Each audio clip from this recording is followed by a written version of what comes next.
Hi, welcome back to Track Day PPF. Today's video is an overview of what you need to get started.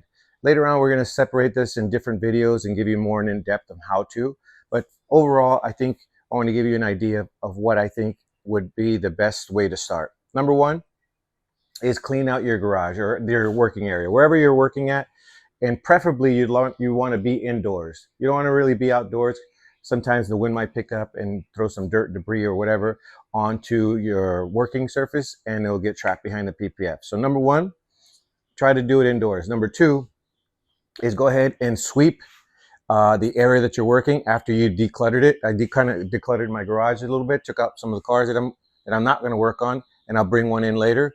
So number two is once you blow everything out, you want to mist the area that you're working in. And you want to do that because there's going to be some dust and debris and some light, fine, maybe hair or lint for dog pet hair that's going to be somewhere in the garage, at least in my case. So I want to make sure that I want to keep those things down on the ground. And by wetting them, they'll stick to the ground until I'm done. The next thing you want to do is you want to wash and prep the car. So washing and prep is pretty self-explanatory. You want to get as much decontamination off of the paint. You don't really need to go do a full paint correction on it. You just want to remove everything. If there's any adhesive, any waxes, any tree sap, whatever it might be that's on the paint, you want to try to get as much of that off before you go ahead and put it on. The next thing you want to do is you want to get your prep, your supplies, excuse me. So you want to get a couple of these water bottles. Now you don't necessarily need this specific kind of water bottle. You can get the regular trigger handle that sprays water. You're going to need two of them. So one is going to be for your slip solution, and the other one is going to be for your tack solution. So we'll go into the specific ratios that you'll need for both. So the next thing you'll need is, as I said, your slip solution.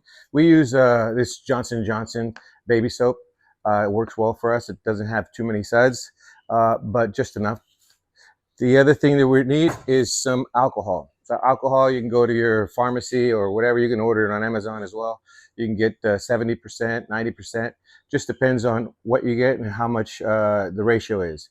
So between your mix with water and alcohol. So after that, you're going to need some supplies. Now you can go and get some on our website, trackdayppf.com, and we have some of the supplies included in our kits. You'll basically need some knives, some squeegees, and some other tools to help you with the ease of installation. So if you have any questions with that, feel free to reach out to us, Track Day PPF, or go to YouTube and give us a shout out, and we'll be more than happy to give you any suggestions or comments that you have. Now, moving forward, we're going to try to get some how-to, more specific installations as we go along. But I just wanted to start this video and give you an overview of what I think you should, at least the first step, because a lot of the videos that I've seen, they don't really go address the prep that goes into before you even start the installation. So reach out to us if you have any questions. If not, we'll see you in the next one. Thanks.